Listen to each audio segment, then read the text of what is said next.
Olá, vocês podem notar que a nossa biblioteca aqui, onde nós fazemos as nossas gravações, ainda está em desalinho. Nós literalmente tiramos os livros de ordem, colocamos eles numa parte aqui da biblioteca, mais acima, para que, se houvesse o que estava previsto, uma enchente de grandes dimensões aqui na região, eles não fossem atingidos, como não foram.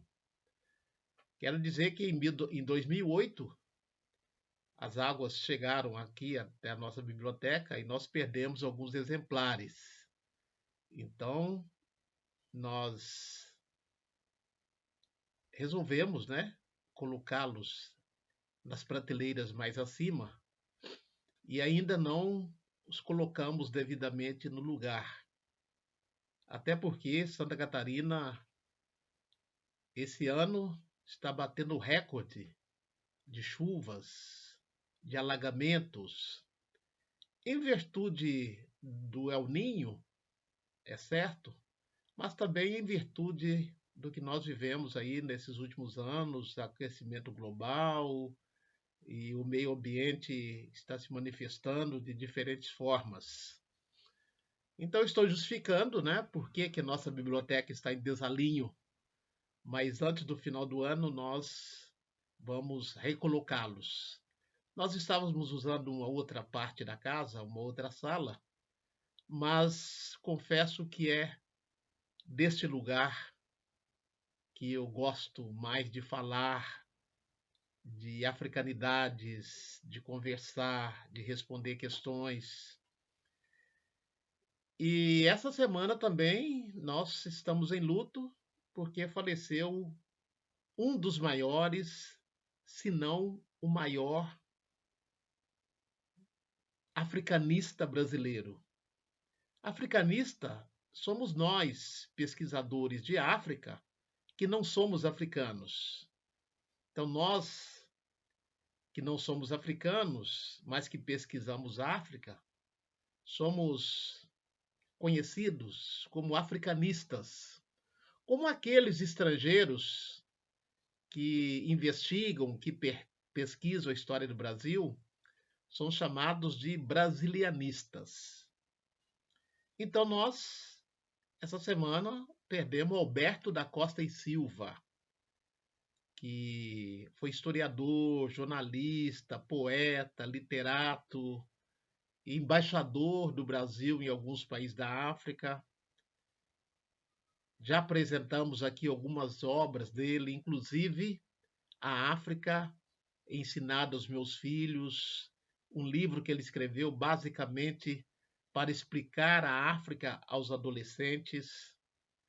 Então, faleceu aproximadamente com quase 100 anos de idade. Teve uma vida longeva e produtiva. Eu, particularmente, tive a oportunidade de conhecê-lo pessoalmente. Uma pessoa muito agradável, muito atenciosa, muito afável. Inclusive, tem um livro com o autógrafo dele, A Enxada e a Lança, a África antes dos colonizadores, onde ele mostra as diversidades do continente africano, as várias formas de organização social, política, econômica do continente africano antes da chegada dos colonizadores.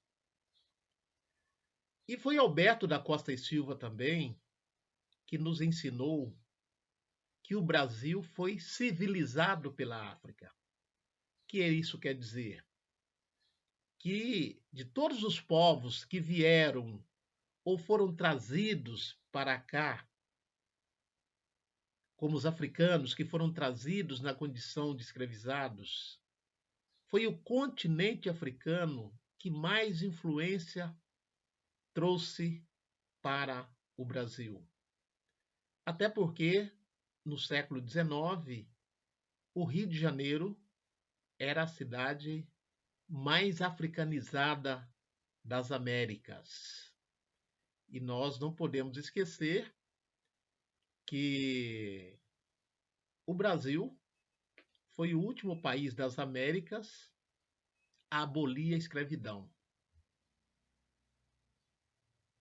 E que também a lei de 1831, que proibia o tráfico de africanos para o Brasil, ela foi conhecida como Lei para Inglês Ver, porque foi uma lei que o Brasil assinou sob pressão dos ingleses, dizendo que a partir daquela data todos os africanos que desembarcassem aqui no Brasil na condição de escravizados eram africanos livres.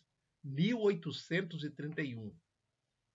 Então, aqueles que conseguissem provar que foram desembarcados aqui de uma forma ilegal, eles eram livres e poderiam, inclusive, voltar para o continente africano, como alguns voltaram.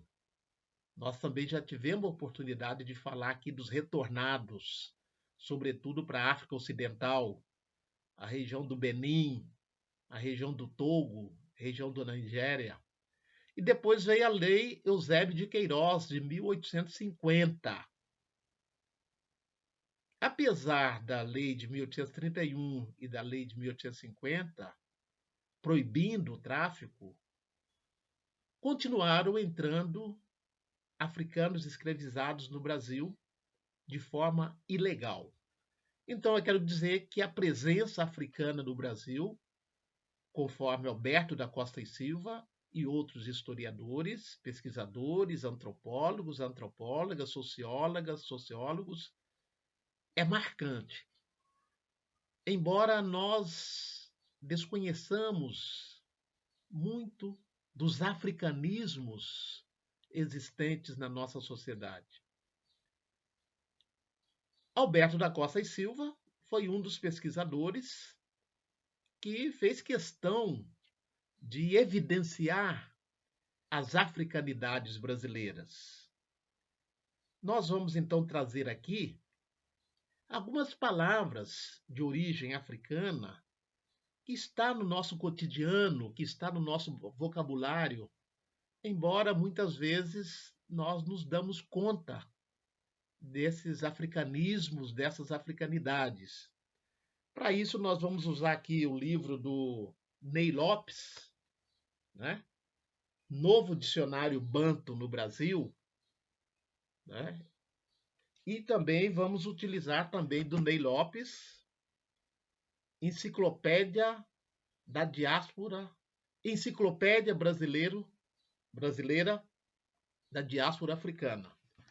Então, nós vamos ler alguns vocábulos que nós usamos em algumas regiões do país mais, noutras menos,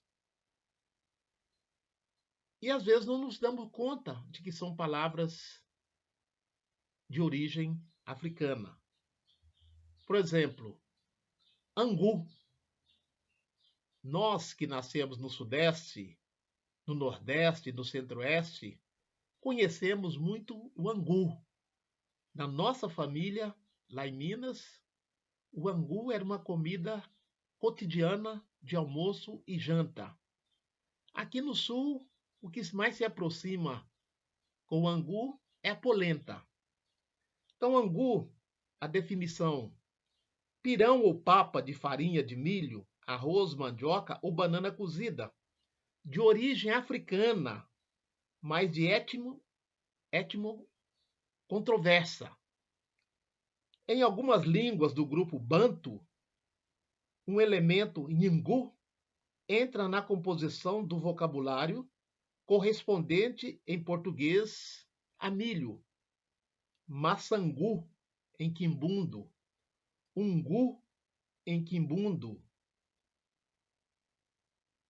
Entretanto, nhangu e angu são formas que em quimbundo significa erva.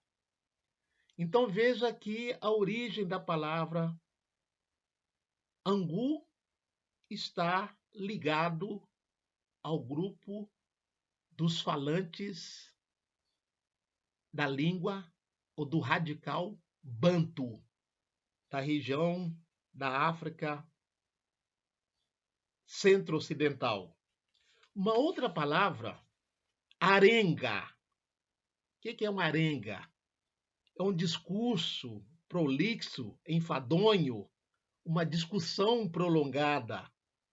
Então, a palavra arenga vem do Kikongo, nhenga, que significa permanecer, durar muito tempo, que não acaba mais. Então, arenga, arengueiro, uma palavra usada em determinadas regiões do Brasil, na minha terra natal mesmo, Minas. É muito comum chamar uma pessoa prolixa de arengueira.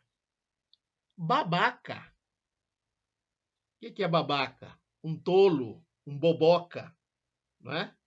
Então, essa palavra, segundo Ney Lopes, ela vem da língua Swahili, babaica, estar confuso, intimidado, aquela pessoa que balbucia com hesitação.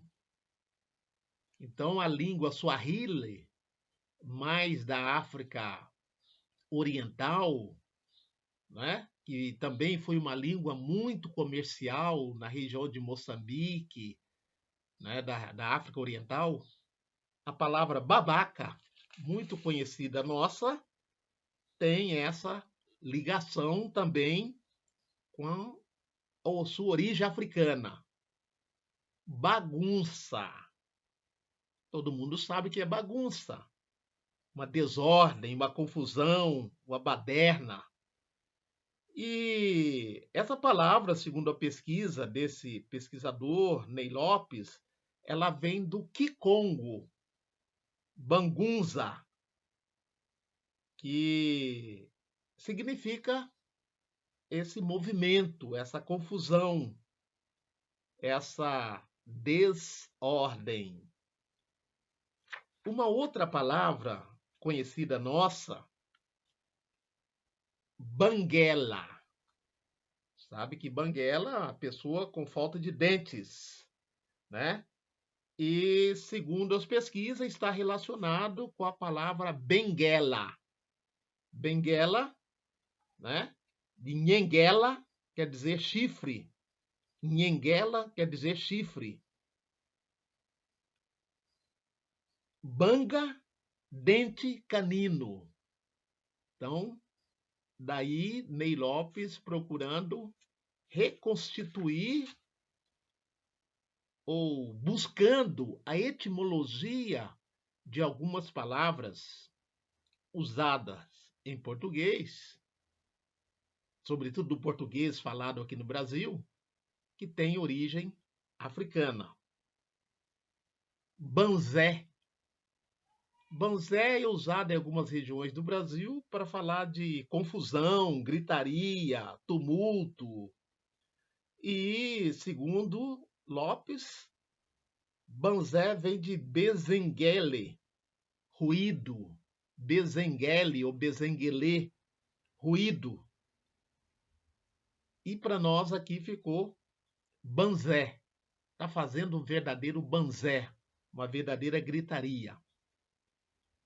Importante recuperarmos os africanismos da nossa língua portuguesa, como nos recomendou o já saudoso Alberto da Costa e Silva.